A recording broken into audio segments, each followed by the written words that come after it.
Oh, go ahead. Just thank you for being here first. I just want to Yeah. thank you for joining. And I don't even know if I've ever said your last name. I've just been calling you Chef Eric, so I'd probably Yeah. mess that up anyways. So No, I yeah, promote people saying Chef Eric because um literally people have been mispronouncing my last name my whole life. And when my dad, so it's Adema, it's Dutch. That's my interest in Flemish art, as you can see behind me.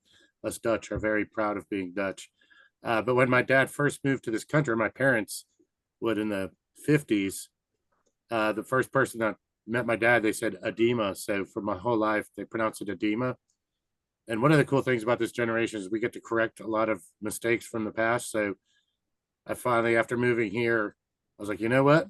All new people in my life, might as well start pronouncing my name right. So it's Von Adema, and that nice. means son of Adam. It's the same as Adamson in Dutch. So um, if you actually go to like the Rijksmuseum, where I think this painting probably hangs, um, there's all sorts of Adema in there. It's a pretty common name. So it's like my middle name is actually Jan, Jan. So it's about that's like John Adams in Holland. I'm a big deal in Holland. Right But yeah, on. my short story is I grew up in New England. My family had a country inn. We moved there when I was like 14. When I was 23, I took over as the head chef. Living in New England, we had a lot of New York clientele. I wound up working in New York City. Then I moved out west and I was in San Francisco for a while. Moved out to the mountains there in Boulder Creek, which is just north of Santa Cruz, where I was living there. And I was a large event caterer, uh, catering at festivals, and I worked at music venues, and I did a bunch of catering at Burning Man and all that stuff. Totally different life. And then I started a food pantry at the end of 2019 called Operation Feed the People. That started going really well, and then COVID hit, so my business, right when it was hitting its stride, really got shut down overnight. The food pantry got closed, and then we turned into food pantry slash COVID relief. And then 3 months later, or somewhere in like July, or yeah, July of 2020, the wildfires came through and burned through our town. I was considered a victim because my house that I was living in burnt down. So kind of right in the middle of all that, I lost my business, my house burned down, COVID. So it was an interesting year. So then I kept at the food pantry. So then we were like food pantry, COVID relief, fire relief, and I was getting toilet paper and socks and all that stuff. As a matter of fact, I'm still wearing clothes from one of my drives. I just noticed the other day I'm finally like getting clothes that aren't from a pile of free handout stuff. So I lived like that for a while. And then I decided to get a camper and go to Oregon and Washington. And I thought maybe I'd peace out for a little bit and take some time, which I don't know if you know anything about the summer of 2021 in Oregon, but it was like the heat dome. And every time I would like set up camp to be like, oh, cool, I'll just chill here and hike mountains, there'd be like another fire coming through, and I'd be like running for my life again and again and again. Uh, and so I was like, what do I do? Where do I go? And my friend in Pickens, South Carolina, was like, you should move here. And I was like, sounds good. So I drove from like Oregon, from like Seattle to here in one shot. Started living here, and then I was doing some food stuff, and then I get into mushroom foraging. So I live up near Table Rock in the mountains. I'm semi off grid. I got ducks and chickens. I'm in an old cabin. That's where I'm sitting right now. So I don't have a background because I don't like people to see how meager my surroundings are. But yeah, I mean, I have no running water up here. It's kind of neat. So I tapped a spring. So I've got water coming out of the mountain, and I needed a bathroom. So I had to dig an outhouse, and my shower, the water pump that runs the water through the house is off a solar panel. So obviously I have internet, so I'm not fully off grid, and I have a little bit of electricity, but other than that, it's pretty remedial out here. And so now getting out of cooking, I think that was my opportunity to be done with cooking and partying. I've done a lot of really fun parties, like I said, Burning Man, and a lot of festivals and stuff, but that's a pretty exhausting lifestyle. So I came here and did a reset. So now I live a little bit more simply in the mountains, and I'm focusing more on like mushroom foraging. I hike with my dog every day. I have a little business called Kind Spore where I do functional mushroom drink mixes, like mushroom coffee, similar, but not quite as gross as Mudwater or Rise. So we'll do a sampling of that sometime. And then I'm wrapping it up now. I've studied a lot of history. I worked with the Haygood Mill a lot, so I learned a lot of local history and traditions. And so I've been embracing some of them and getting into that food here. And then also, um, outdoor living techniques and permaculture and stuff. So, but I still like food. I just don't want to be like in a restaurant. So, and so what I'm going to do today, it's kind of an overview. I think Scott and I have a whole bunch of different types of classes planned, from outdoor cooking. I really like the idea. When Hurricane Helene hit up here, I was without power for 5 weeks. And a lot of people were like, oh my gosh, how did you live? And the only difference to my life was at night I read books instead of watched TV because everything else was running as usual. I still had gas, I still had the same water, the same water pump and everything. So that's the idea. I think a lot of people got a lesson from Helene, like how to be more prepared, not just like let's get a better generator and stuff, but like, man, if the stove isn't working, if I have an electric stove, can you go outside and just build a fire and cook out there and get your, a lot of people ate a lot of barbecue for 2 weeks, or at least grilled food on the outdoor barbecue, and then they learned how to consolidate their cooking to that. Other things. I was in New Hampshire once. I lived in New Hampshire for a while, and that similar setup, a little bit more.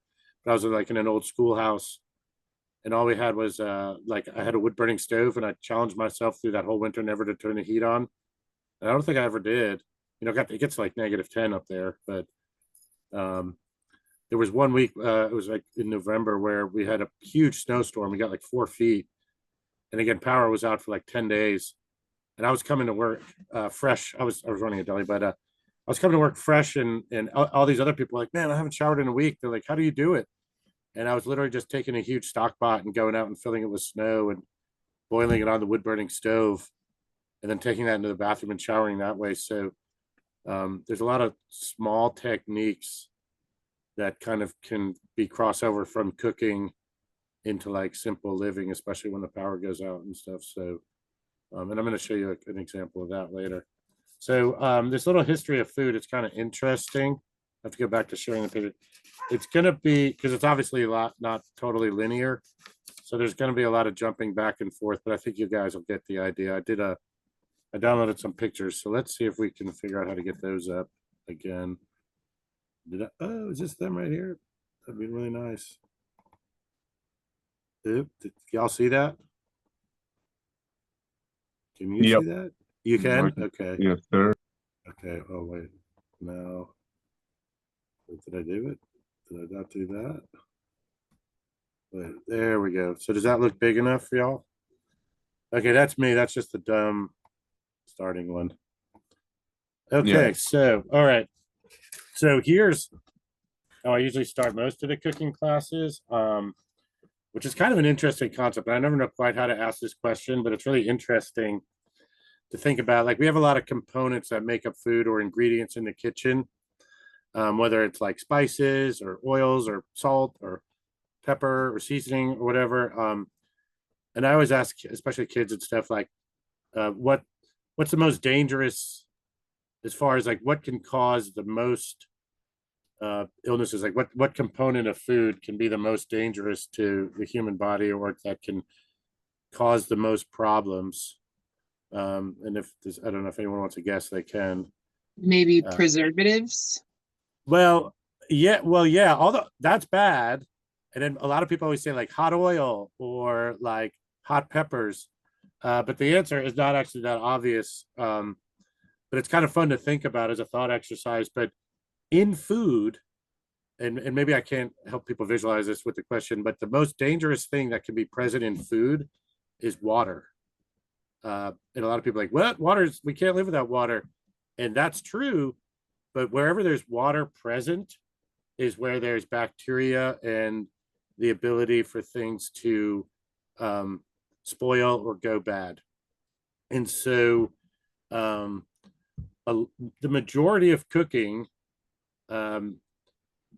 minus adding flavor to cooking, is to remove the water from it, or at least in terms of food preservation.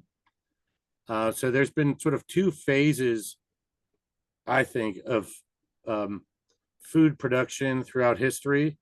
The first was preserving food so it didn't go bad. So I would think that before we were sort of civilized human beings, we were, we just ate like lions do, and just killed things and ate them then and there. And you would think if you didn't eat everything that you killed, then it would go bad. And I'm sorry for any vegetarians in this particular discussion today, but just some of the things are going to talk about meat. But so like if you kill a deer and you start eating it, you can eat it, but like an hour later, it's already starting to go bad. And that's because of the water, and that's because the bacteria in the water. And that's going to bring flies and other things and really nasty stuff. So before long, you can't eat that anymore. Now, I assume that somewhere along the line, some guy was standing next to, like, on a hot day next to like some rocks or something, and happened to put his little piece of meat down on the rock, and came back and it dried out. And suddenly on that piece of meat, because he dehydrated it, there was no longer any flies or other things. And they kind of probably learned over that time that that's how you could save it for later. A lot of hunters even have this, or people like who are in the woods in a survival situation, they might kill a deer, and they'll eat really well that night. But the problem is, how do they preserve it? So if you're stranded out in the woods for a couple of weeks, that deer is only good for the first 24 hours. And you see a lot of survival shows where they try to figure that out. So the first thing you want to do is figure out how to get the water out of it, and that's drying it. So, and then for as far as being able to do for the winter, you would take plants and meat and stuff and dry it out. So then you could pack it. And then that's when they started creating food stores and storing food for the long winter ahead. So to me, on the food level, that's the first sign of civilization, is figuring out the ability to store food for later usage. And then rather than hunt, we started out hunting and needing to eat, to then, like, through brain power, or like, our developing brain, we figured out how to create the storage of food. And that's very much the first thing we did to preserve food. So I looked at this picture. This is actually recently done, but this is from Africa. But this is pretty much a good example of the very first form of processing food, which I mean changing it from its original form to a secondary form. And all they're doing here is sun drying cuts of meat to preserve it for later. And once the water is out of this, it's pretty much good forever, like beef jerky. It's good. I mean, it won't really go bad unless moisture gets back into it. So as long as it's stored properly, it will never go bad. And what they actually do with this is they dry it. This is for like a dried goat stew. I believe that's goat meat. And then if you have something like that, or even something like beef jerky, if you're in the woods, you can then still make beef stew or any sort of stew with dried meats, and it'll reconstitute. It won't be the same as if you cut it fresh, but I mean, if you're talking survival long term, or with limited supplies, then this is the method that you want to use. But again, the very first thing is to try to remove the water. Oh, and one of the things I'm going to kind of discuss, and I'm going to show you guys different examples, is that a lot of these original preservation methods over thousands of years, because we've had so much practice at it, and this is what I find really interesting, they turn into art forms. So this method here that we're looking at, that's drying food pretty much for survival. There's nothing to that. You're cutting meat and throwing it over a string. Now let's see this picture. By the way, this is a structure that we'll probably do at the treehouse. This is what I call my Native American style smoker. We're going to get back to the dried meats too. But this is probably one of the first cooking apparati, or whatever the word is, that I can think of. Something like this is pretty modern, but also something like this dates back a long time. And I'll show you this in motion. But can you guys see my cursor, by the way? I don't know if you can, but I'm trying to point with the cursor. At least I can see it. But you have the campfire in the bottom, and then you have this basically like a hammock in the middle, and it's a simple tripod. And you can either place meats on top, or you can hang them. And I'm going to show you some other examples of this. So I think I made it the Haygood Mill. So sorry for this picture being small. I had to like cut it out of, as you can see, there's somebody's arm there, so I had to like cut out some of it. But if you can look, I've taken that same structure and I'm hanging trout from it, and then we built a grill out of green bamboo on the bottom, and there's some chicken on there. And then we actually put well, I'm using bamboo fronds and some other pieces of vegetation like bark on the side.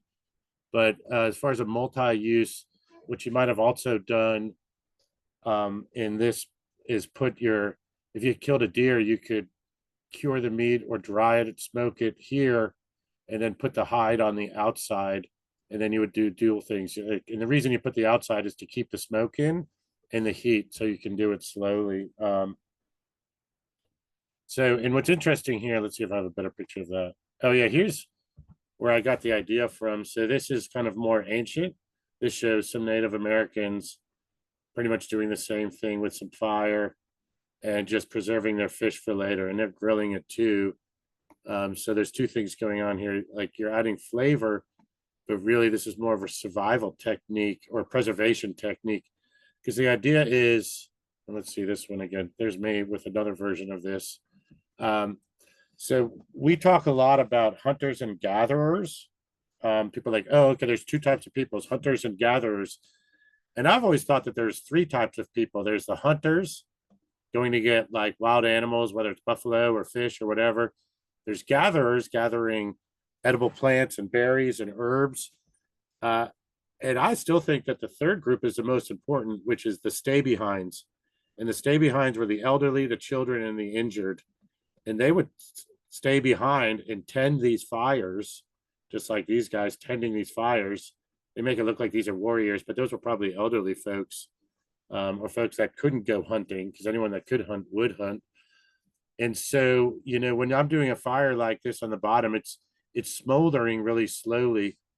And again, a lot of folks always ask me when I'm doing this, like, so when's dinner ready?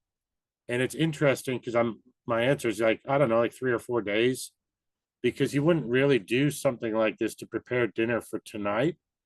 You would do it as slowly as possible, so it's just hot enough, you know, that it's drying out, but too hot and you're gonna change the meat. What you want to do is do it slowly, so you dry it out to make like a jerky, and you can store that for later. It's still really good.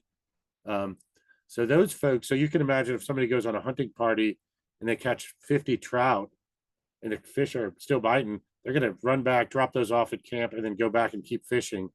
Or if they find a herd of elk or deer, they're going to keep hunting, and someone's going to bring them back, and the folks back at camp are going to process that.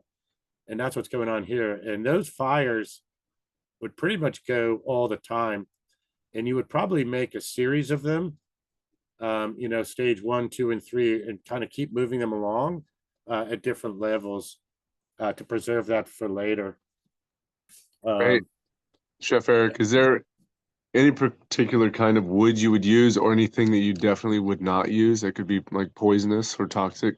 That's a good question, and it's funny because I was just looking at the word flavor when you asked that. Obviously, the only thing I mean, two things you always want to avoid: any type of conifer. I mean, or was that deciduous? No, the other one. Yeah, you don't want anything with sap is no good, because, you know, like pine or any sort of evergreen, anything with pine pitch in it does make great fires for heat, even though they're dirty fires. But that smoke and soot and those impurities are going to get on the food and just be less desirable and leave a lot of residue. So any hardwood, and I think, and that's what I was going to say, is the first thing they did. So we started with the drying stuff, sun dried stuff in the hot sun. And I believe that process probably happened before we ever learned to control fire. We were doing that. Then we learned to control fire and campfires and stuff. And then somebody got the great idea of like, hey, we could put the meat over the fire. It's going to work even better than the sun. And then I'm sure somebody said, wow, that even tastes better too. So then we got into, I'm sure you could experiment, but any hardwood's going to work. You know, and if you're doing campfires, you want to almost have two different woods. You want to have your dry wood pile for like your heat fire.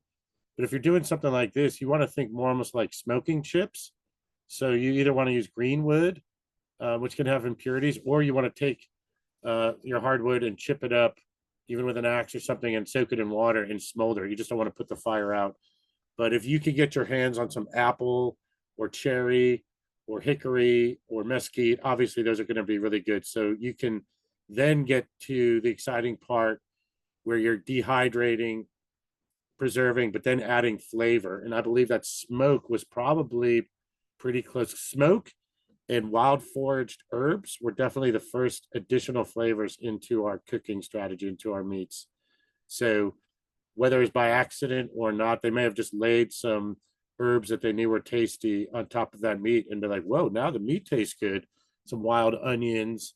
And I'm sure pretty quick we learned to value wild onions and things that are sharp like that, like piquant is that word for things that are sharp like that. Let's see what the next picture is. Well, oh yeah, as far as what you want to avoid is obviously anything with like poison ivy on it or anything like that. Guys, give me 1 second. I'll be right back. While he's gone, I've heard not to cook over mountain laurel or rhododendron, but I'm not sure if that was just here. Sorry, I'm back already. So I was just saying that I've heard not to cook on mountain laurel. Oh, okay. But I don't know if that's a thing or not. I'm pretty sure like mountain laurel and rhododendrons are not good to, or like can be a toxic smoke. But I'm sure I there's believe you other. there. I'd want to look into that. I guess I'm always looking for hardwood Yeah. anyway. So that'd be a good thing to cover on while we're teaching this in more detail, like looking at some different things that could go wrong. But all right, cool, man. Yeah, Thank I you. never thought about that. So yeah, so then these folks tending these fires would be responsible for keeping the fires going and preserving the meat. So that's a huge job, because if you get that wrong and you let 50 trout fall into the fire or get burned or not cook fast enough. So you have to kind of get that just right, because if you don't, that meat's going to spoil and you can make the whole village sick. So that's not really good. And again, if you see these planks on the side, I'm really demonstrating that could be deer hides or buffalo hides at the same time, and that would be a dual purpose. And on this particular thing, I've got the front open for the demonstration. This was actually a Georgia bushcraft, but you would want to cover all 3 sides. And people always ask me like, oh, that's pretty cool, but how would I use that now? And again, this would be a really good thing if the power goes out, and like after Helene, if you had any idea that it was going to go out for some time, you might build something similar to this if you didn't have a barbecue, and immediately grill off all your proteins or smoke them off is what I mean. Like that is like, so if you had like a freezer full of meat and the power's out, and after a week you're like, oh man, this stuff's starting to thaw out, I got to do something with it. Our first thought is like, how am I going to cook all this? You could set up a relatively simple structure like this in the backyard and get a fire going. Even if you have kids, you could do it with the kids and kind of make a fun project of it. But you could like at least preserve those meats. And then, if you had hams or anything, you would then have a smoked ham and fish, and all those things would be preserved for however long that disaster was going on. But there's probably people doing similar stuff to this in Jamaica right now. And then here's an interesting one. I like this one. I always say that this is a method that's still used today. And I was looking for an example of this. This is like, although this picture is a little grainy, this is probably older, but I like this method. This is on the beaches of Iceland. And this is how the fishermen still do their fish. Look, here's another one. This is like going on right now. So they, in a couple thousand years, they still haven't really come up with a better system. When these fishermen come with a whole bunch of fish, these folks are still using the sun to dry them. It's cheaper, more reliable, and it's like there's no reason to improve on that system, which I think is kind of fun. And this is that same person, the stay behind. So this isn't the fisherman, this is a relative of the fisherman. So they're out fishing, and this person is making sure that all those efforts don't go to waste. So it's, to me, I find that really interesting that that's one of the very first methods of food preservation, and it hasn't really changed much other than we might use a chainsaw to cut down this wood, but it's pretty close to the same system. Oh, this one, I like these old pictures. This one is a Polynesian method. You see these folks in the background in older clothes, but this is where they started maybe also getting into roasting whole animals. And these are just some fun pictures and getting that whole thing. So then you start using that method not only for preservation, but for preparing meals for either a banquet or something special. This is an actual luau. I like that word, luau. But they're preparing that meat, or that meat was buried under some coals. So you wouldn't necessarily do that unless you changed your strategy, where that's more for like a party or something, where like, oh, we all have to eat and feed a bunch of people tonight. And so then that starts changing the philosophy, not just preserving for later. So this meat isn't necessarily able to be preserved. That's just able to be enjoyed now. So this is really interesting. I know it just looks simple, but then throughout history, and whether it's travelers, but if you look at how far stuff like this dates back, this is a common collective thing. And what these are is banana leaves. And anywhere that you found banana leaves, so whether it's Polynesia, the Caribbean, or Mexico, this is, I believe, in Mexico, you start learning, they started finding ways to encasing the meat to protect it from the fire, but also to seal other flavors in. And this is actually beef in here. And this is traditional barbacoa, which is like slow cooked meat wrapped in these banana leaves. If you ever had barbacoa at a taco place, this is really good. And that barbacoa eventually turns to this, which is barbecue. So if, to me, although this is modern, this is like a modern smokehouse. This method still isn't even that much different, which is just slow and low smoke and stuff. The only difference is the addition of spices, and those spices came like a lot later, except for salt, and I'm going to get to that in a second. To me, when I'm using spices, like, I think about how exciting, I don't know, every time I'm grinding some fresh nutmeg, I think about the fact that people used to risk their life to go around the world to get like a pound of nutmeg. And now we're like, oh, we'll just go to Walmart. But the search for new and different ways to flavor food, like cinnamon, nutmeg, cloves, those all came from, really, for a while, only the Dutch East Indies. And that's why everybody was trying to find faster routes. But the folks had to sail from England pretty much all the way around South Africa, all the way back up South Africa, and all the way across over just to get those spices. So we take it for granted to have a nice barbecue rub, but like some cinnamon and stuff, that used to have to like come around the world to get to that, which I think is pretty crazy. Now, another process that starts coming in, oh, here's another with the banana leaf. This is the Southeast Asian method. And we'll do a class with banana leaves one time, but this is like, well, this isn't, there's some cilantro in there and some other interesting herbs and lime, and usually some chilies. And I've done this a bunch, and anybody can do this. You can get banana leaves at any of the Asian stores, and you can like screw around with just putting a piece of fish in there with some seasoning and chili, and then just putting this right on the barbecue like this. And when that's done, I've done a dish. I've used to serve this at a restaurant. This is just a nice whole fish. And you can get a fish like this. You score it. I don't know if you can see the little lines, and they shove ginger and peppers and stuff in there, and then you wrap it in the banana leaf, which protects it from the fire, but then also seals in all that flavor. So I like that this sort of, again, that this preservation method starts turning, to me, into an art form of being able to utilize that to make dinner or to just make things tastier. Pardon me. So now here's the next phase. So we were talking about, or I was talking about, removing water from the food. And now this is another big development as far as removing water, which is salt. This is salt cod. So for any of those guys that were going around the world to, check out the Spice Islands and stuff, and, there would be, and eventually they figured out how to go to the Pacific. For a long time, the Pacific was just this mysterious thing. But I believe the first time when Magellan crossed the Pacific, it took them a month and a half, or almost 2 months. And they had no idea how long it was. So the only way they survived was with salted meats.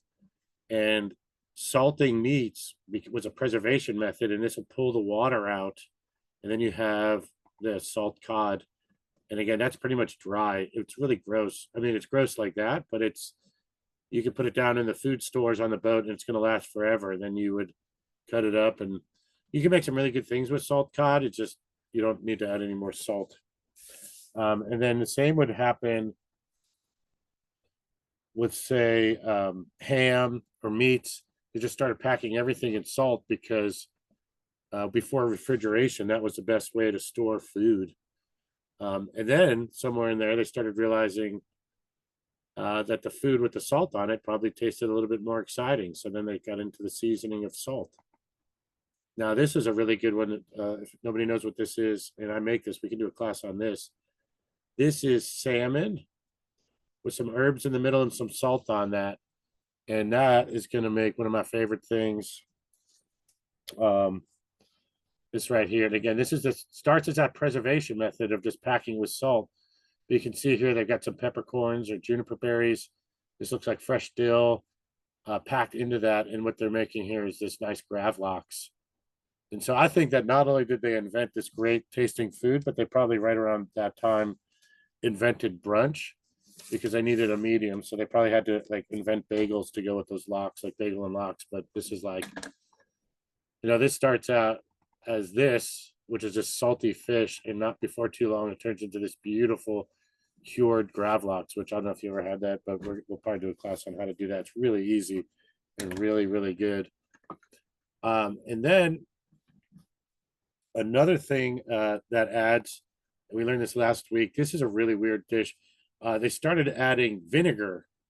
The more vinegar you add, the less water there is. That doesn't mean it's good forever, but things that are pickled, as long as they're in the vinegar and you can keep the air out, they will keep for a long time. So then it started this storage / preservation method. Fermentation comes along.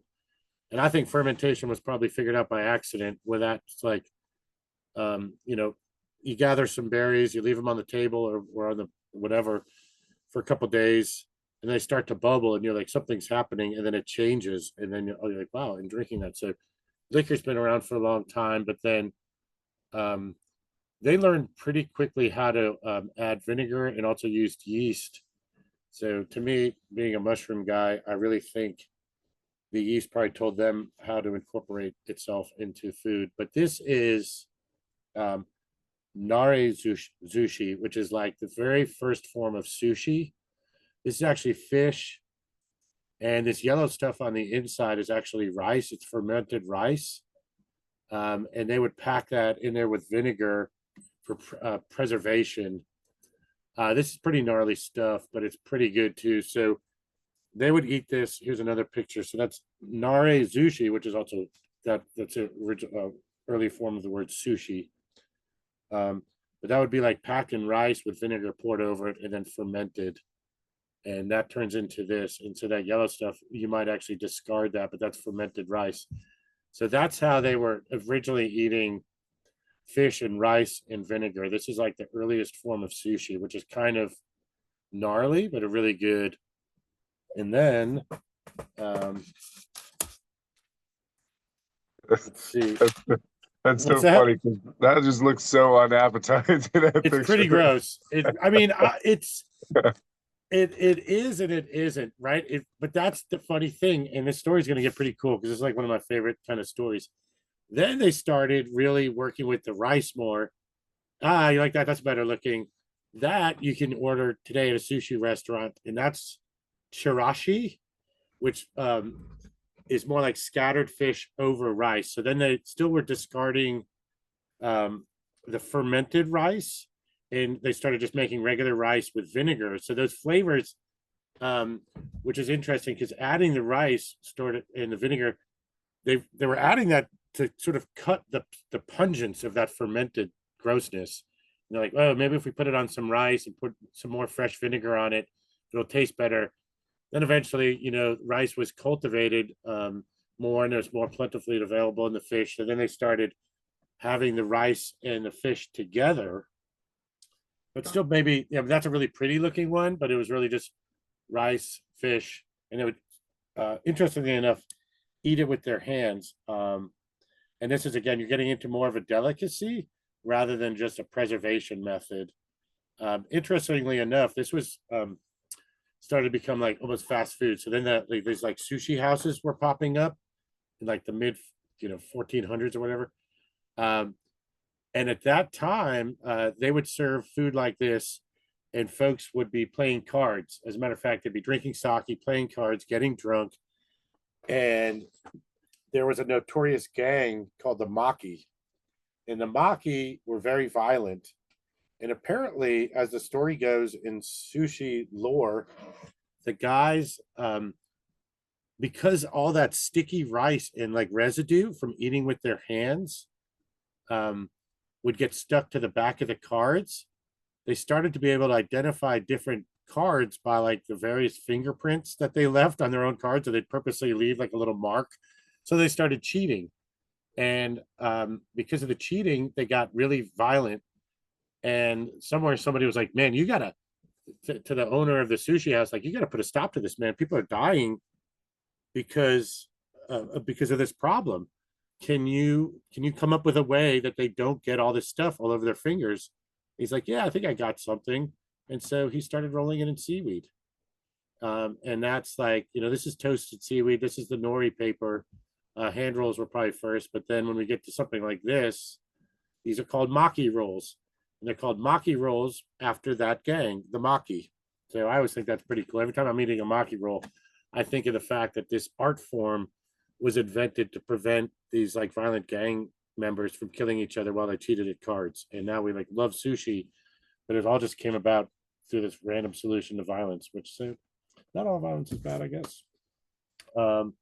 So that's a really interesting thing from sushi. But to get with that weird fermented thing to this, but that was the mutation or whatever. So again, you have something that starts as a preservation method that over the course of 1,000 years gets perfected and refined. And now today is like an absolute art form of which that you have to study for years. I studied some sushi, and when you really get serious, the first year of sushi class is just learning how to make the rice, and that's it. And after you can make the rice, then you can get into cutting fish and stuff. It's pretty arduous. Now, here's another thing. We're going to switch gears. So we were talking about smoking meats before. This is not just smoked meats, but with that salt that we had before. So these are the two things coming together, and maybe even the vinegar. We start brining meats before we smoke them. So then these, we start, instead of just preserving the meat, which this is almost preservation, but this is also brined. If you can see the one in the upper left, that meat is still pretty pink. That becomes pink from brining it in sodium nitrite. So when you have ham or salami or pastrami or corned beef, that's all brined first, and it's turned pink from this stuff called pink salt #1 or sodium nitrite. Nowadays, they have newer non-nitrite brining methods that involve beets. That's something we can also look at, and we should do sometime. I used to have a deli, and I used to brine my own meats, and literally the meat turns from whitish gray to pink on the inside. And then you get into this curing process, and that goes to this. You go from this to suddenly this. And a lot of this is ground up, packed into an intestine or something. This is sausage, salted, smoked, cured, dried. So all those processes start coming together, and again, an art form. I find charcuterie really interesting because, again, it starts popping up all over the world. It's one of those things that I actually think started in China, just like pasta started in China and made its way to Italy across the Silk Road.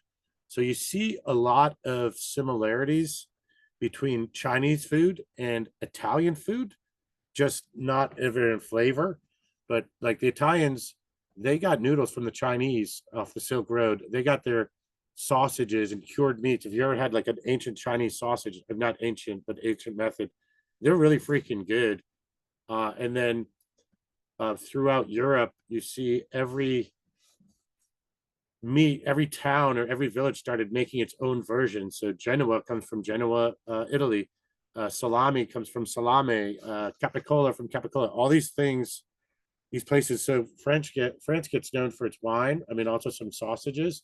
But even in Germany, every different village had a different version. So my assumption is that somebody from a little village goes into a bigger town like Venice or Rome, and they see sausage and they see somebody making it.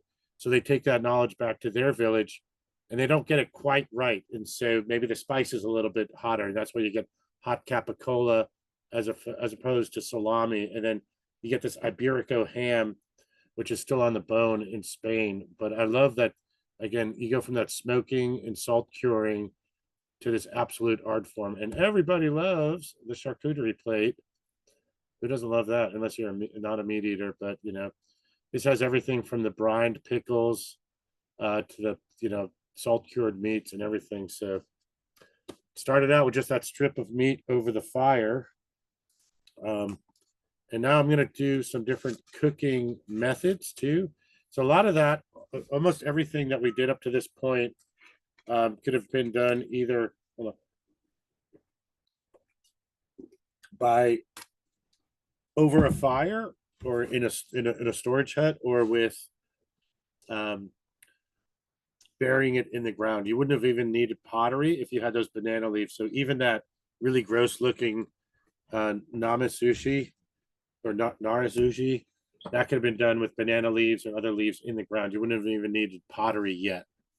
And so once you start discovering pottery, you start making this. I made this oven, pizza ovens, and then you get into wine casks and stuff. My theory on the pizza oven, or just an earthen oven, wherever this is located, the hill behind it is all red clay. And I can only imagine you getting some meats ready, or getting, you have the meat hanging over the fire. Then all of a sudden in the distance, you see some coyotes or some wolves or some other predators interested in what you're doing, and they start coming in.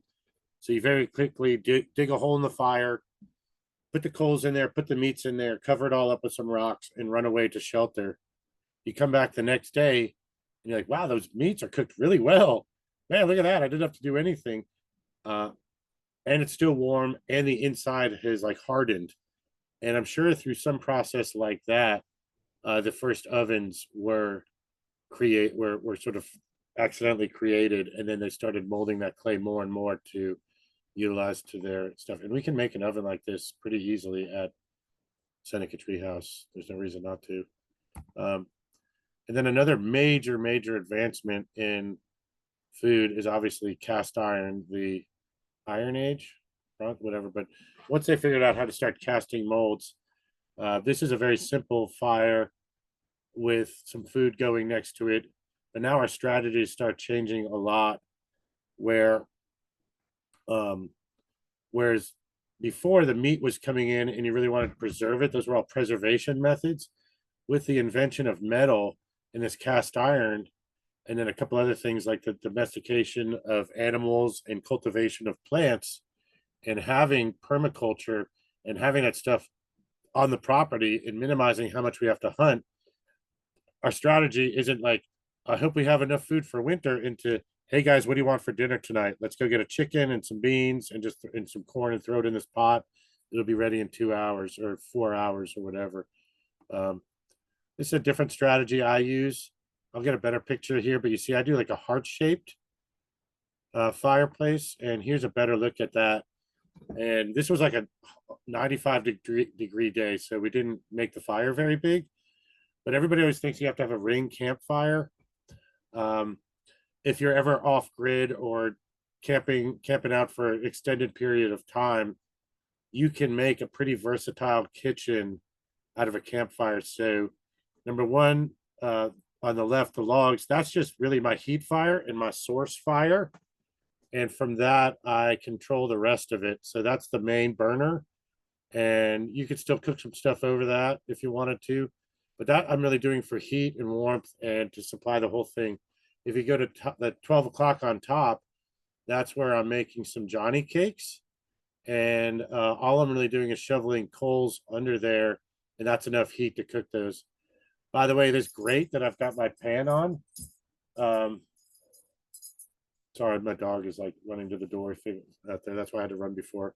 He's trying to chase stuff off the property. Every time I see like one of those, like people always have like free grills at the end of their driveway, and you're like, oh, cool, free barbecue. And then you go check it out, and it's like totally gnarly on the inside, and there's nothing good. I usually take the grate out, and almost every vehicle I own has always had a couple of these in the back. So if I ever get stranded in the woods, you can just throw this over a campfire. And this is from an old barbecue, but you can very easily just make this, put the hot coals under it, and now you got a nice slow burner to cook pancakes and Johnny cakes. And then we've got that same tripod, and I've got a couple logs. I want this a little bit hotter. And we're making some hillbilly chili here.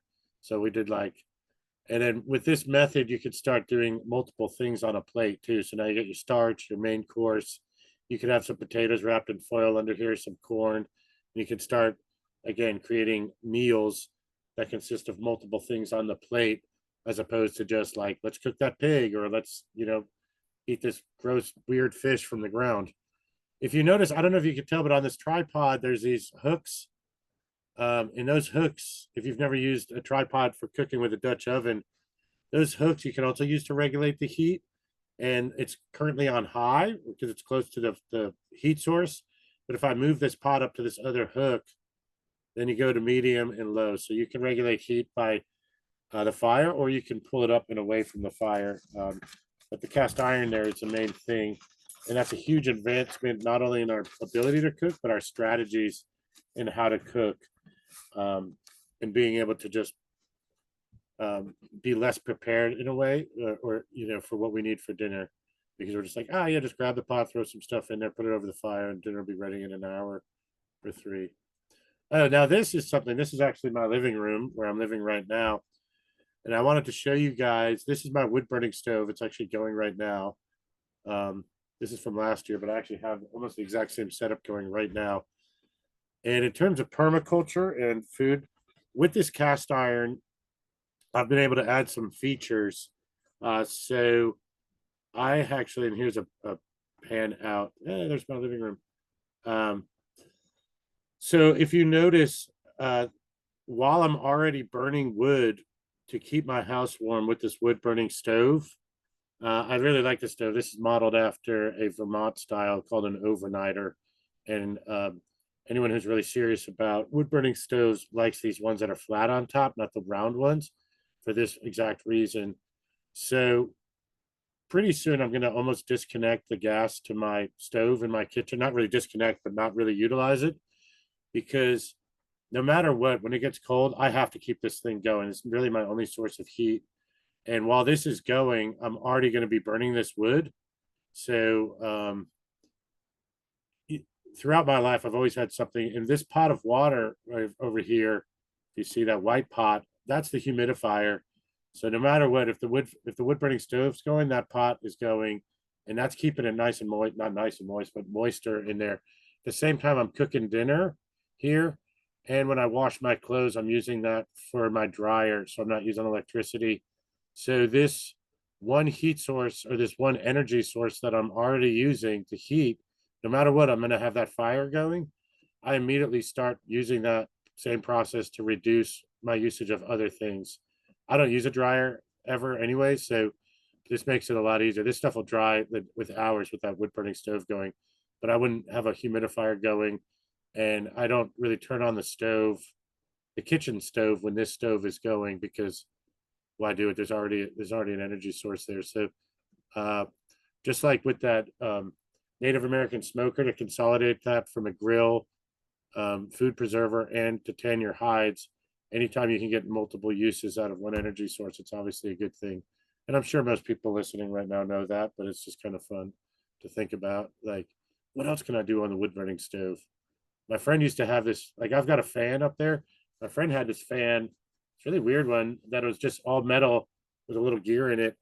And when you put it on the wood burning stove, it transferred the heat energy and started turning the blade. So you would actually get the fan right from the heat source. And I really want to find one of those. They're pretty cool. So this is back to that earth in the oven. that I built. Let's see. Oh yeah. So this is where this is the area I built at Haygood Mill. We've got the oven, and you can see that tripod in the back, and there's like that campfire. But this is where I believe like homesteading sort of started a little bit when you had like a village. Is to the right, I've got my vegetable garden going. To the left too, all the way to the far left, there's some compost. And then I've got my 3 different cooking methods. So this is like I grow the food here, I dispose of the waste here, and then as a result of the fires to cooking the food, I put all that charcoal back into. Actually, that's probably why that's dark in the middle, because I threw some charcoal in after I cleaned out the oven. So I've got the biochar. So I taught some classes here and try to show that that was a mostly closed system, if it could be, that the food grown here could all be cooked here and all the waste could be turned back into soil to grow the food again to cook there. The only thing we need is the wood from the trees in the background to run the fires. That's another one. This is like before the roof, but you can see that the little bit more stuff going on there. And now here, I like this picture. So that develops out to something a little bit bigger. I like this because of the windmill, and I'm Dutch. So we were talking about Dutch stuff today, but then you get these colonial villages starting to develop a whole lot more. And although this is probably a reenactment, obviously, because of the picture, a village like this, I mean, they had this for like 1,000 years, I would say. Once they started building out of wood and stuff, that this did not change for a long time throughout like the Middle Ages. Oh, and this, I was just showing this picture to show once we're able to, grow our own food and cultivate it like that and keep it close to home. That same cooking strategy of what's for dinner tonight becomes a little bit more prevalent. As you can see, my ducks and the chickens in the background. And these were some, I think, squash that were coming up last spring. And then this builds out to this. And this is like, I look at a picture like that, I'm like drooling. I'm like, perfect. They're doing everything right here. But this reminds me of a Clint Eastwood movie. But all this stuff becomes a lot more easy to, everything you need is right here. So I think the idea of hunting and gathering is pretty much over at this point, unless you're like just trying to find some wild herbs for the fun of it. But this becomes a lot more. So there's a preparedness here, but a lack thereof, because as long as your animals are alive and you've got some stuff, but you're still going to use those preservation methods to make sure you're good for winter. This is like in New England, a lot of folks live like this, but they're still getting ready for winter. And in that process of drying or canning food, so you're either using dried stuff like drying beans, or jarring stuff in vinegar, or even packing stuff with salt cured meats, is going to be pretty similar, even once we're into this modern age here. Let's see, we're almost done. And then we get into this, and this to me was like, from what we had before, a really modern kitchen. And it's funny that this seems really like far back, but when my dad grew up in the 1940s, he grew up in a house with a kitchen just like this. They didn't have electricity, and they used a stove just like this. So there's folks alive today that grew up, and this was what they grew up with as a kitchen in their lifestyle. So the past 100 years have been pretty incredible as far as advancements in cooking and food preservation. But my dad didn't have a refrigerator or stove or anything like that. And pretty recently, people were still cooking like this. I've done some demos like this. You can do stuff. They've got a fireplace like this at the Haygood Mill too, but this is hearth cooking. And so you're doing a whole bunch of stuff here, cooking right over the fire. Now it's indoors and they have bricks around it, but the methods are not that much different from that very first fire and drying the meats and cooking those meats over the fire from the beginning. This is a little side thing too, which I don't know. I slipped this picture in here. I don't know if this is right, but somewhere in there, if anyone knows this preservation method, this is a duck confit. And what they started doing was taking meats and basically submerging them in boiling fat and cooking them for several hours over the fire. And then you would put the meats like even in like a whiskey barrel, like a spent wine barrel, whiskey barrel, and then pour the fat back over it to get all the water and the air out. And those barrels were sealed and brought downstairs into their root cellars, into the cellars, like even in castles and ancient castles and stuff. And that stuff, once it was cold enough, that fat would pretty much preserve those meats indefinitely. Now this is a delicacy called duck confit right here. I've made this a bunch of times. So now you do it for about 2 weeks. You cook it in the fat, and then you let it sit in there with some juniper berries and all sorts of herbs and stuff.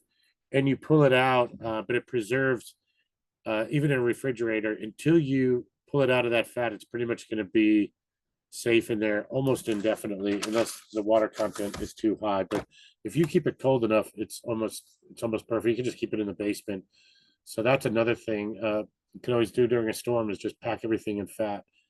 What I always used to think about when I was preparing this was the guy in the kitchen who, like, after like a couple months, literally the bottom of the barrel, the guy that had to, or like halfway through, if there was like some chickens or hams down in that wine barrel packed with fat, had to like reach his arm all the way down there to try to get those meats from the bottom, and just came up out of it just covered in duck fat and stuff. And I don't know, I just think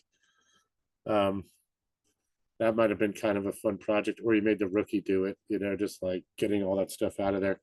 But I read once that way back in the day, they used to, at the beginning of winter, to keep kids warm, they would slather them in goose fat and then sew them into like a down jumper for the entire winter. And then come spring, they'd like let the kids out to keep them cold, because there was so little heat and stuff. And that's how you kept your kids cold. So when it gets cold right now and you're like, oh man, I got to put a hoodie on, just imagine what you could have. But again, this is another like simple preservation method turned art form. Does anyone know what this is? This is one of my favorite pieces. Sorry, I like putting this in there. This is a piece of really modern equipment. Until about the 50s was a staple in every kitchen. And somebody gave me one of these, and it looked just like this. And I had it in my coffee shop. This is actually called a Hoosier cabinet. And if you look on the left, this open door, that was a sifter for flour. Above it, you would store flour. And if you notice this rolling pin in different jars for different things like baking soda or whatever, you would have to make your own bread. And everybody had this cabinet to make their own bread. And this was basically the kitchen's, the bread station. And so you can still find these in antique shops, and they're really cool to find. They're really neat pieces of kitchen work. Here's another piece of modern cooking equipment with the invention there of the, this is where we start containing that fire from that hearth cooking, start putting it into the cast iron. And an interesting thing, and this isn't a great picture, but if you notice the different size rings on the burners, obviously you could keep it flat and put stuff on there, but those rings, those were standardized. And if you look at the bottom of any of your cast iron pans, there'll be a number like a 7 or an 8 or a 6. And a lot of people think that they were, that refers to the size, 6 inches across, but it's actually these different openings had standardized numbers. So you took this off, and all pans with an 8 on it would fit right in there. And so those rings on the stove were really important. So that's why if you ever look at your cast iron and be like, oh, this is a size 8, not an 8-inch pan. Fun fact. So then this is another really modern piece of equipment. I like this. This is when they started getting away from wood, and they started piping everybody with natural gas or propane. I think this is natural gas. And literally this is when they had that expression, now you're cooking with gas. This is what they meant. Now you could like just turn a knob and the fire came on, and you no longer had to tend it with wood. And cast iron and the discovery of gas and the piping is all essential to this. And that goes to this, which is like, this even says dream stove. I don't know if anyone's ever seen one of these. This is gas stove, but this is a Wedgwood. And until pretty recently, these were considered like the top of the line. So now they still are, but so if you have a ton of money, you can get one of these and make your dream kitchen with a modified Wedgwood. These are collector's items too. Somebody gave me one of these once, but it was on the third floor of a old building, and there was no way to get it out without killing myself. So I have one, but I can't get to it. So this is modern equipment, and then you have like the bread drawers. You have an oven, a stove, probably a bread box, and some warming cabinets. So you could heat dinner, oven, and then actually put it on the side here and hold it and hold those different dishes for later. So you got a lot of modern equipment here. And by the way, we're almost done. And that goes to this dream kitchen. So I like that quick jump. This is kind of like people we know have kitchens like this. I don't, but I'm sure everybody's drooling in this kitchen. And you see you've got refrigeration now, stoves, hood fans, and I'm sure everybody would love a kitchen like this in their home. This is still somebody's home kitchen.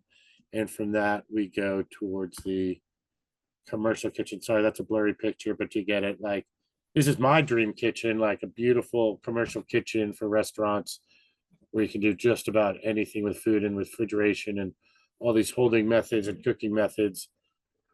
Cooking becomes pretty easy. And this is like from cooking over the fire with like not much other than some hearth stuff, or the pot with the hanging over the stuff, or even just cooking in that hearth, to this. That jump is probably in 150 years, that maximum, from like fire cooking to this cooking, which is pretty cool. And then we get to the worst kind of cooking, which is the microwave. So we started with the hunters and gatherers coming back and just at all costs trying to make sure that that food was preserved properly and stored. And cooking wasn't even about preparing food as much as preserving food that was caught, and thinking months in advance to make sure there was food. And now we can be like, what do you want for dinner, and have it ready 5 minutes later. And to tell you what I think about microwaves, that's what I feel about them. I don't have a microwave, and they're like, they can lead to disaster. So we get away from the microwave, go back to that simple stuff. Those don't work during the blackout. And I think, where are we here? Oh, and because I'm a mushroom guy, I have to incorporate mushrooms. Not one of our modern things, but back to an old thing. If you are doing your garden, these are wine cap mushrooms, and these are super easy to grow. We'll do a class on these, or maybe Trad will. But these go in, and about a month later, they pop up. This is like almost an overnight growth of this Stropharia gigantus, this garden giant wine cap. And what these do, they actually break down bad things in soil and make good soil. And if you notice, that's me showing the mycelial network that went all throughout the hay and everything. And that's super absorbent and will, what's it called? So if you're looking at preparing your food and making sure that it's easy, if you to prepare for not having electricity or having a drought, you've got these. I grow these in all my vegetable gardens because this mycelial network is really absorbent, and it will like produce a bunch of nutrients and hold the water in really well. I just thought y'all might like to see that picture. And now here is the dream. I went back to here of once we went to that modern kitchen. Now, like, I feel like I'm sure there will be advancements in like thermal cooking and infrared cooking and all that stuff that's been coming up. But as far as that, I think we've reached our climax in those advancements from the fierce food preservation. And one good sign of that is that we are now looking to go backwards and go back to the simplicity. Like, I think we're starting to acknowledge that some of those modern advancements don't actually make us more prepared or more in tune with the earth. And I think folks are really making sure that we don't lose our connection with the earth and with all those methods. So that's why we need to bring it back to permaculture treehouse projects. I think that is the last picture. And we can put a lot of those methods that we just talked about into place. There you go. I think that's it. Wow, that was awesome. There's a little bit of everything. Hopefully that was interesting for folks. I find it fascinating. Absolutely, man. That was so cool. There's so many classes that can, I mean, you could teach classes forever, pretty much, between showing showing the methods, showing all the what did you say, all of the components of the kitchen. I mean, that in itself is a class. And um man, with all your skills and cooking and preparing, that really well, I mean, that helped me to understand how to better preserve the food. It just gave me more confidence. 'Cause I think I had ideas of a lot of that, but I really wouldn't have known, wouldn't have been very sure about it. You know, if I had to preserve all my food in the event of a disaster. So Yeah, well, again, when it really comes down to it, things like smoke and seasoning and charring, like caramelization, those are all really like luxuries for flavor, but they're not necessities. Like salt is maybe a necessity, but we're probably going to get that no matter what. But in a survival situation, it's all about water and removing the water. And if you can take your food and remove the water from it, you can put that in a place and store that indefinitely. And that's the first survival technique everybody should know. If again, if you go back, or even like I don't know if I mentioned this, but like where it would work now is like I've had some dads watch it with the kids, and even these kids at Georgia Bushcraft or that thing, they came up. And think about it now, like if you decided to, you and your buddies or you and your family, say you want to hike to a lake and say, hey, let's go camping for the weekend for a week up to this beautiful lake. It's going to take 6 hours to hike up there. We'll bring fishing rods and everything, and we have food.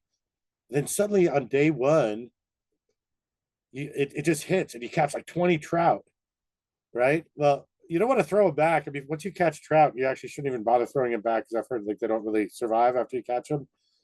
So unless they're really big, catch and release trout. So anyway, but you don't really want to throw them back. But it's not like you brought a bunch of ice with you. And it'd be really cruel to like just leave them in the lake tied up. So what do you do with those trout? Well, if you're off with the kids or some buddies or family, man, you get your little bushcraft knife out and some rope, some paracord, and you build a little fire and you just make a simple structure. Even some vines, you could tie some vines through. Oh, I should have showed you like on that trout the way I did it on that tripod. I used green branches that had a split in them, and you break it and you put the split, the V part of the like through the gills and let it open, and it just acts like a hook. So you can use some really simple things, and we'll get into more detail with that if we do a class. But yeah, then you're up in the mountains, you got your fire going, you're preserving your fish, even if you don't eat it, you can pack out that nice smoked trout that you just like smoked for like 2 or 3 days, and you take it home and you like enjoy it with you, and you don't have to like waste it. So yeah, you can use that today. Anyway, there you super go. cool, man. Well, does anybody have any questions for Chef Eric? I mean, I got a bunch of questions, but there's like mainly around when can we do some more classes? But we can talk about that. Let's schedule some classes, and actually the cool thing about your classes, it'd be a fun event too. You know, where people would probably pay pay for a meal and cover your time, and we could film it in the process. Yeah, it's much more fun when it's like interactive and people get a chance because, um, even watching videos online and everything. I personally, I'm a kinesthetic learner, so a lot of that stuff seems hard. Or you like again with the confidence. There's a lot to cooking that's confidence, but with most of it, once you see how easy it is, um, you're like, oh no, that's not. Oh, that was so easy. I did it. So Mhm. I really like to encourage people to just do it themselves, and you're like, oh wow, I can do that again and again. You just have to do it once. Yeah, yeah. I think there's a lot of fear around food, and especially when it comes to food preservation, that it's like I don't want to mess that up because I might die. So Well, I can guarantee you, I've burned more bacon than all 6 people on this call. And it's I don't know. uh, I've learned by burning a lot of stuff. I've cracked a lot of eggs or whatever. yeah, man. All righty, brother. Well, yeah, thank you so much. Anybody want to unmute, and at least let's unmute and give Chef Eric a round of applause. I can't scream right now, but Thank you so Well, much, I my man. appreciate y'all sticking through. Hopefully it wasn't too boring or anything. I know like with more visual aids, it's more exciting, but Yeah, that's I just yeah. wanted to give an idea of some things that we could do, and then if anyone has some stuff, I was drooling specific over the wood burning cooktops. I've always like wanted to cook on one of those. I never have in my life, so I think that would be. I need to get the fire going down in the shop and try it once or something. Bake some bread or something. like the Wedgwood or one of those. He has. I don't know what it is. What do you have, Scott? I know it has a Oh, flat. oh, It's down in the shop, and we he got it running the other day when we were working down there, and I was like, "Oh shoot, I should be making some hillbilly chili, man." oh, let's do it. I remember one time, I'll never forget. My friend has a camp up in the Adirondack Mountains in New York, and people up there are just really chill and cool. And we went to the neighbors, and this lady knew I was coming. We'd never met, and she had that was how her stove worked, was a wood fired stove in their vacation home in the Adirondacks. It's always had been there, and she had gone out and picked wild blueberries, made some dough, and made a wood fired wild blueberry pie. Ooh. Dude, this was like 30 years ago, and I'm still like, I've never had a better pie. But it just there's something, I don't know, being satisfied with your work definitely improves the flavor of what you're making. Oh yeah. And you're just like, wow, I did that on fire, but it's Yeah, not man. that far, and we got to not lose those skills. Well, let's reconvene after this call, and we'll schedule another event. And for those of you who are, I think everyone here is a Tree Scout member, so thank you. Thank you for being part of this organization as it grows. And for the instructors, it's really awesome having you on board. I think maybe Jenny actually is on the call with us. I think she'll be talking next week. I don't know that we have the title of her call yet. I'm pretty sure that's Jenny's week for coming up. And we have guest speakers scheduled out, I think, through January 6th so far. So very cool, very neat community of people working together to build resilience. I like this And comment here. Imagine wiping down all those counters. Sorry, I had to react to that. You know yeah, what's funny is I can definitely imagine that because I've had to do it numerous Uh, times. gosh. And it's like it's one of the I'll let you guys get it if anyone wants to get up, but like one of the most difficult things about being a chef is that moment of wiping down counters and mopping floors and doing all that stuff, because almost everyone in the kitchen still has to do that. And for all your hard work, and we're talking 12-hour, 14-hour, I've done 16-hour days at full speed ahead the whole time. At the end of the day, if you really, really work hard, you only get back to where you are. So wiping down those counters, wiping down all that stainless steel. And I've worked for guys that like, there's literally nothing to show for it. Oh, you stand there at the end, you're like, yep, looks exactly like it did when I got here. Nothing's changed. And then it occurred to me, not only that, but like, this is kind of gross, sorry, but like everything you make as a chef turns to shit. Like Yeah. all the energy I did produce is literal shit now. So, and then you stare at those counters, you're wiping them down, and it's done. And like, there's a reason why that's why I don't drink anymore, because I'm not a chef. But like, wiping down those counters leads to serious alcoholism. That I can tell you, because by the time you're done wiping them down, mopping them, polishing all that stainless, mopping down, doing it, you're like, I need a freaking drink now. I need some whiskey. oh my gosh. Oh, it's hilarious. Yeah, man, they ate my work and now it's shit. Jeez. Literally nothing to show for it. You're just like so proud, and you watch it go to the dining room, and people just mash into it with their fork, and you're like, that was like 6 hours of work. That's hilarious, dude. Yeah, it's pretty funny. Oh, all right. Well, hey, thanks again, Chef Eric, and it's Chef Eric von Ode. Just be like the doctor with the stick. Adema. That's Adema. why I usually just go by Chef Eric. So it's like, you know what?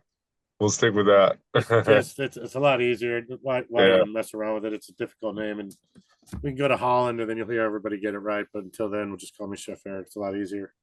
Oh, yeah. And one more thing before we go. This weekend, this Saturday is our monthly in-person event. And we are grouping these events with the Alive Wesleyan small group we've created a small group. It's tied in with the permaculture course I mentioned at the beginning of the call. This weekend, we're doing an event at Heather Jansen's house, and she's a single lady that's doing some homesteading, and she has been feeling overwhelmed lately. So we are going to go and help her do a little bit of tree work and try to do some different techniques for killing some stumps and then planting new trees. We got like I think a dozen trees or so to plant. So we're going to help her establish her food forest, and we'll be starting at 10 o'clock, going till whatever 3, 4, 5, whatever people fizzle out, and it is a potluck lunch event. So if you can bring, she's gonna make something. I'm gonna bring some vegetables. If y'all can, if anybody comes, bring a little something to snack on. What's And the location? Where's that? let's see, where did I drop that? I put it. I can't make it, but I might be able to contribute. The reason I'm asking, I'll be at Haygood Mill because this guy asked me to do a food event. I'm doing that food. But I'm making a huge pot of venison chili, and some Philly cheesesteak. So I don't know if anyone can make a run. I don't know if it's too far away, but if y'all want to come up and Yeah, I will make a run. What's the address? I'm fixing to get me some Philly cheesesteak. yeah, so I'll be at the Haygood Mill all day because there's I know it's far. That's what I was hoping.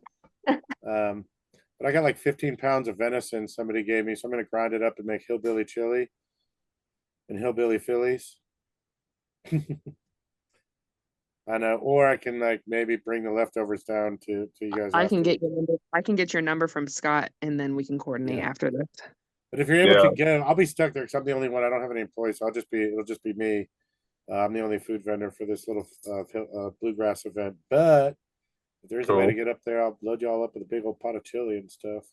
Nice. Heck yeah, man. Yeah, and as far as the address for Saturday's event, I'm not gonna put that on here because this will end up being on YouTube. So we'll drop that into the Tree Scout members channel on Slack, and we I think are sending. I think actually Virginia already sent out a text with it too. So if anybody wants to come, just hit me up or check the Slack. And ladies and gentlemen, Thank you.